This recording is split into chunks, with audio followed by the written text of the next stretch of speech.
When I was a little kid, maybe well into my teenage years, I didn't really think very much about productivity. Productivity was about like getting my homework done as fast as I can, or even when I'm eating food, maybe how do I eat my dumplings faster so I can go out and play basketball. But I think at some point in high school, life got a little harder. I hit the limits of my natural abilities where there's some stuff I don't know how to do very well. I don't know, maybe like coding, how to write programs better, or how to interact with people better, like how to make friends, how to make money, how to manage your finances, all these difficult things. That's when you realize, hey, I'm not the only one struggling with these things, and there's a whole world of people out there, people on the internet. Some of them have been through it before, and so why don't we use that collective superpower mind to help you become better at stuff faster instead of just going through trial and error. Like, I think my favorite example is, say, like when I move to a new city, San Francisco or something, like I like Chinese food. Obviously, I want to find good Chinese food to eat. One strategy going about it when you don't know anyone or you don't know anything is just to walk around the streets of SF and try to hit up random restaurants. It's very inefficient and very unproductive.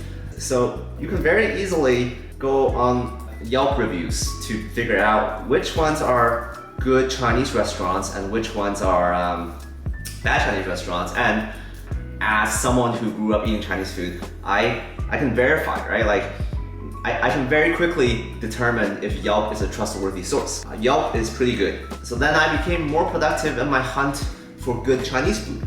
I don't have to try out, hey Toshi, leave it.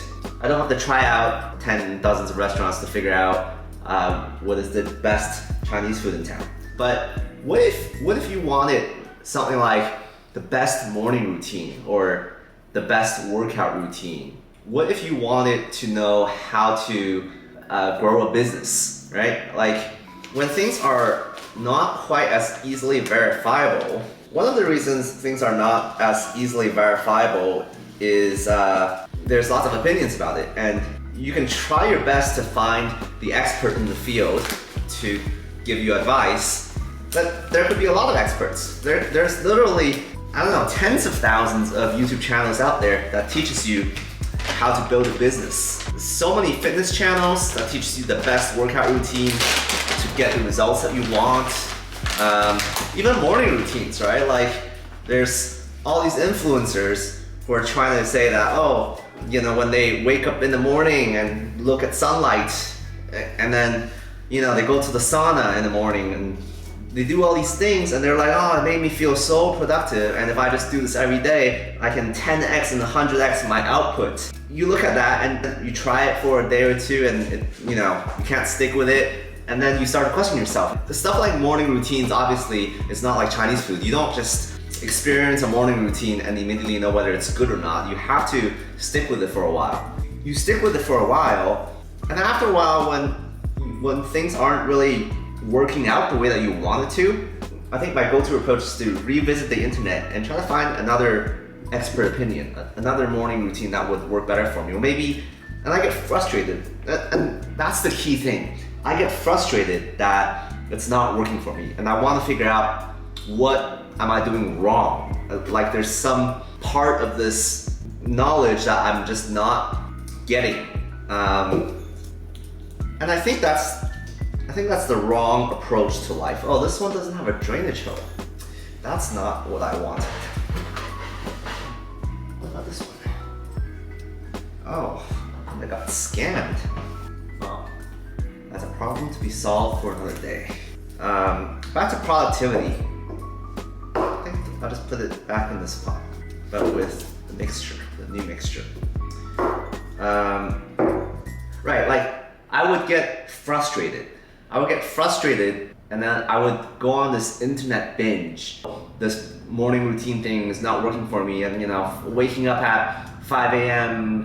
I can't just wake up at 5 a.m. So like, I would double down on my search queries. I'm like, maybe there's something to do with my sleep routine. Maybe I have to take supplements to be able to sleep better. you end up in this frenzy of trying to use the internet because you've used the internet all your life to find answers to things. Why doesn't the internet give me a better answer? I just want a silver bullet to tell me exactly what I have to do so I can skip the trial and error. Because you're in this mode of trying to be productive, you're stuck. You're stuck in this mindset of trying to optimize. And the whole point of optimization is you don't want to be stuck doing something that's suboptimal. You do something that's suboptimal over and over again, you're being insane. You're like, stupid. That barking is suboptimal. Toshi, stop it. When has barking ever gotten you anything? Toshi. Force cuddles. Force cuddles. You can't really escape trial and error. If you've already spent dozens of hours on the internet looking for productivity tips, chances are this realm of productivity is one of those realms that don't have a clear expert. It's not like Chinese food.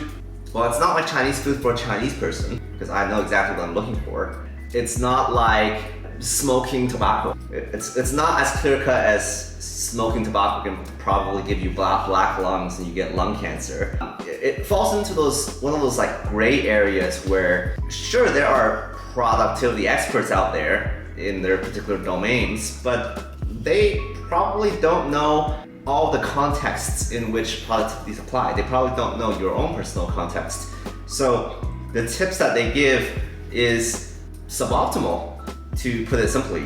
They might work for some people because those people fall into the same context as the experts. But for you, you might be looking for productivity in an entirely different context.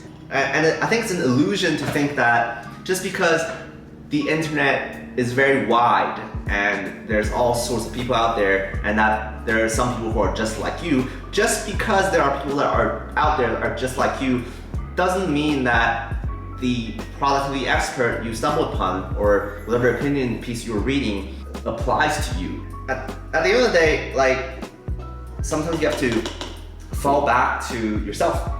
But just to end on a concrete example, time blocking. I had this idea in my head that time blocking made me into a robot, you know, like you schedule your day into these chunks of time. So like you wake up and you gotta basically, you know, fulfill the time blocks. You know, hour from 7:30 to 8:30 you gotta do this, and then from 8:30 to 9:30 you do that. It's very unappealing.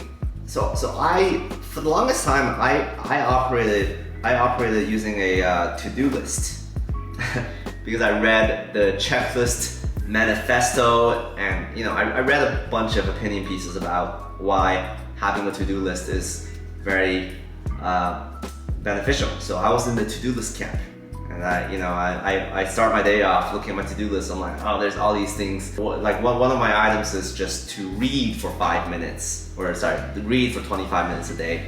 And you know, the idea is like, you read for 25 minutes a day, you're gonna read a lot of time, you're gonna read a lot of content in the whole year, and that's like, you can become smarter, you're acquiring knowledge, right?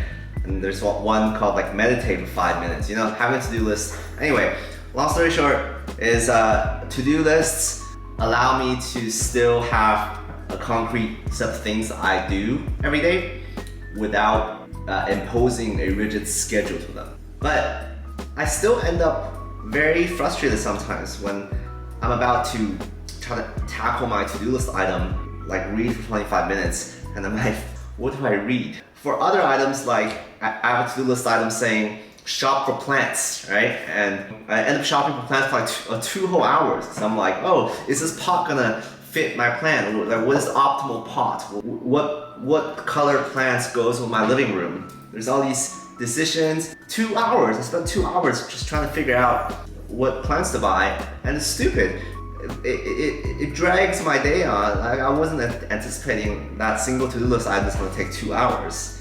Based on that experience, that is essentially me doing a trial and error on my productivity routines, right? And that wasn't working for me. So that's why I'm gonna try time blocking and structure my day into these chunks where, you know, I only allocate that amount of time to do certain activities, and I'm gonna try it because this is an area where there's no established opinion on what is the best approach. It is truly about what works for you, and you can't just trust. You have to verify. You have to do it over and over again, feel it out, and verify. And as much as I wish you could just read a productivity blog that tells you exactly the set of techniques that you need to do, that's not how life works. So back to square one. We have to verify. We have to do trial and error.